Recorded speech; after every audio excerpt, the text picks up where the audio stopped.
यहाँ पर dead bodies जो है वो रखी जाती थी। ये मुर्दा खाना था कि बेनज़ीर भुट्टो हॉस्पिटल जो है वो पाकिस्तान का वाहिद हॉस्पिटल है जो पानी पर बनाया गया है, जो किसी तालाब पर बनाया गया है, और ये तालाब बड़े अरसे बाद जो है ना वो इसकी निशानदेही हुई है।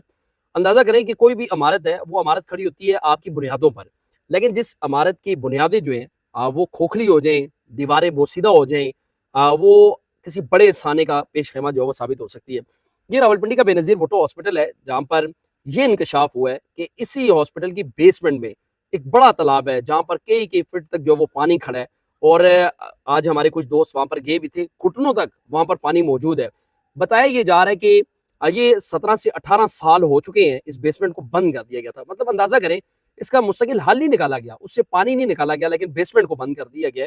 और आज जब ये इंकशाफ हुआ, इस हॉस्पिटल को बने हुए तकरीबन कोई 65 साल गुजर चुके हैं। 65 सालों के बावजूद इस हॉस्पिटल को बाहर से बड़ा जबरदस्त बनाया गया है, रेनोवेट किया गया है। उस वक्त जब निगरान वजीर आला थे, जो कि इस वक्त मौजूदा वफाकी वजीर दाखिला मोहसिन नकवी, वो पंजाब में थे, पंजाब काबीना उनके पास थी।